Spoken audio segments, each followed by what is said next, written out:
मित्रों नमस्कार।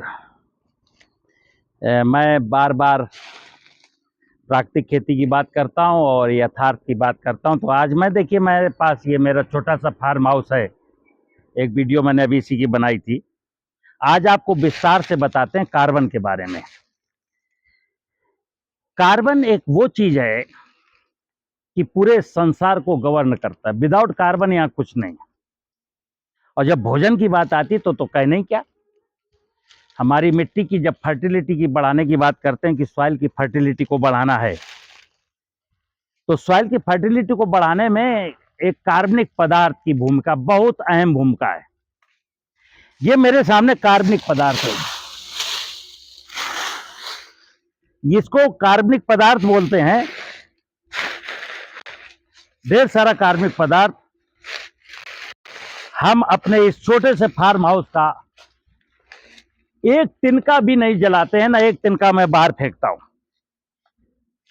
और बस इसी की बदौलत मेरी खेती होती है। ये चूंकि नेचुरल रिसोर्स है, प्रकृति से मिला है, वनस्पतियों से मिला है, वृक्षों से मिला है, इसको मैं कहता हूं कार्बनिक पदार्थ। अभी ये कार्बनिक पदार्थ किसी काम का नहीं है। ये कार्बनिक पदार्थ जब मैं किसी ओवन में जला देता हूं तो वो कार्बन बन जाता है। जब इस कार्बनिक पदार्थ को मैं ओवन में बर्न करूंगा तो कार्बन निकलेगा। और अगर ये सॉइल में पड़ा रहे और प्राकृतिक रूप से इसका विघटन हो, तब इसको हम कहते हैं जीवांश कार्बन।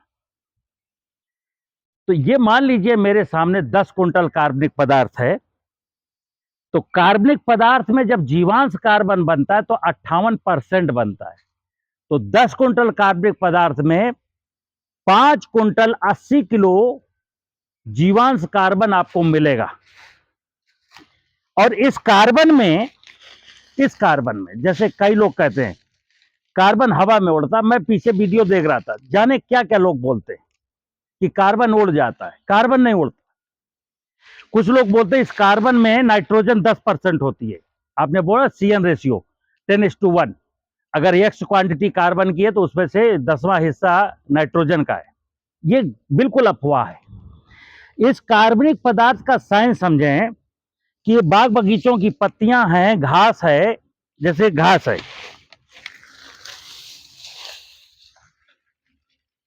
अब इस घास ने जमीन से लिया। हमारी जमीन में जो कुछ भी था, आई डोंट नो, जमीन में आयरन की कमी थी, जिंक की कमी थी, फेरस की कमी थी, जितनी भी हो, बहरहाल ये घास ने जमीन से पोषण लिया है।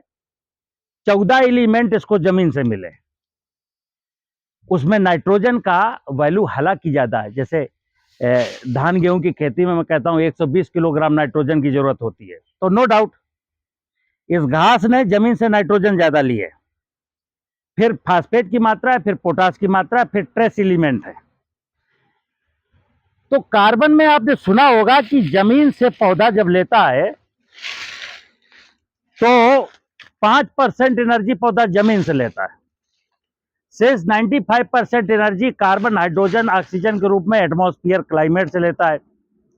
क्लाइमेट सॉइल के अंदर से भी लेता है और सॉइल के ऊपर से भी लेता है। तो इसमें जो कार्बन की मात्रा है एक्चुअली वो 42% है। रेस्ट मात्रा में इसमें कितना भी बर्न करेंगे, इसमें ऑक्सीजन, हाइड्रोजन का कुछ ना कुछ बना रहेगा अंश।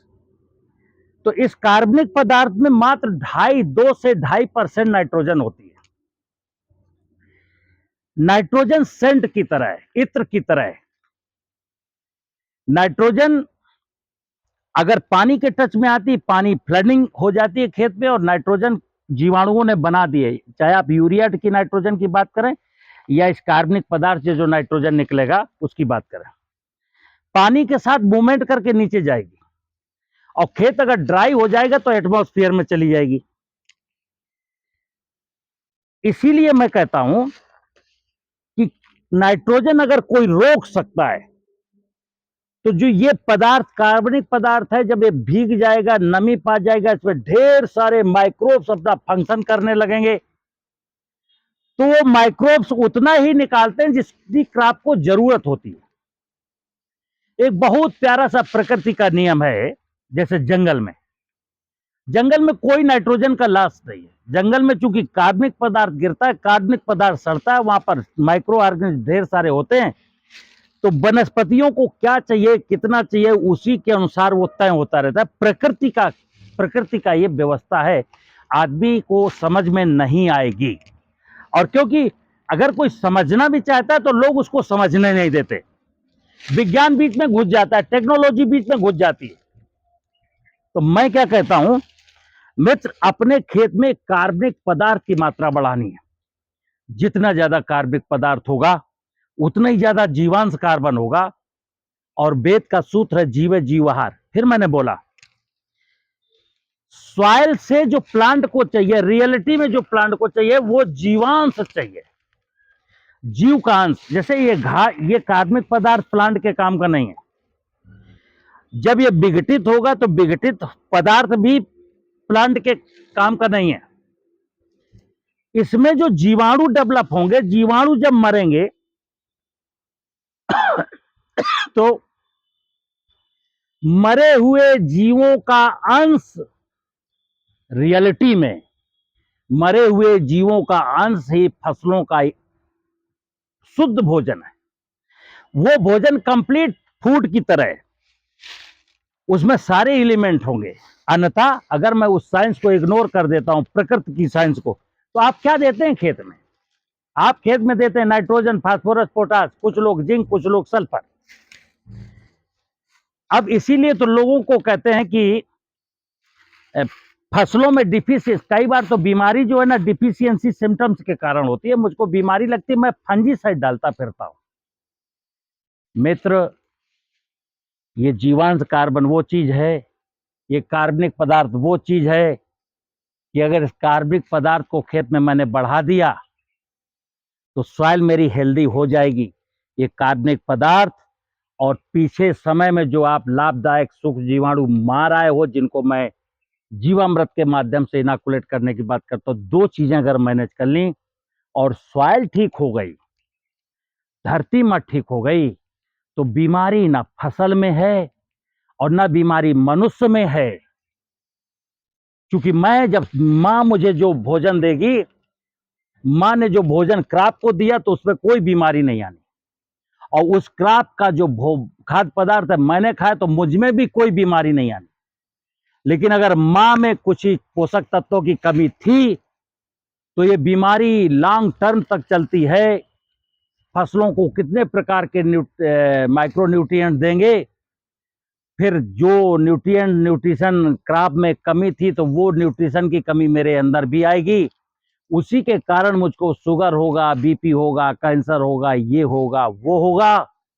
और फिर आप दवाएं खाएंगे, ये दुनिया भर का कारोबार चलता रहेगा, आम पब्लिक और किसान मारी जाएगी। तो मैं किसान भाइयों से अनुरोध करता हूं कि जीरो बजट की खेती का मतलब है कि केवल सॉइल में कार्बनिक पदार्थ की मात्रा यूज करें और जीवामृत यूज करें। और जंगल जब लगा लेंगे तो आज जैसे मैं कहता हूं, जंगल से मिट्टी ला करके जीवामृत बनाना है। आप जंगल लगा दीजिए खेत के चारों तरफ, उसके बाद 5 साल के बाद जब जंगल की कैनोपी सही हो जाएगी तो आपको जीवामृत की भी जरूरत नहीं है। और जब ये कार्बनिक पदार्थ सॉइल में बहुत बढ़ जाएगा, 1% से एबव हो जाएगा, तो आपके खेत को पानी की भी जरूरत नहीं है, फफूंदनाशक की जरूरत नहीं है, किसी चीज की जरूरत नहीं है। फिर से उत्तम खेती मध्यम बांधने से चाकरी फीकने दान। फिर किसान को, देश के किसान को आत्महत्या करने की जरूरत नहीं है। नमस्कार।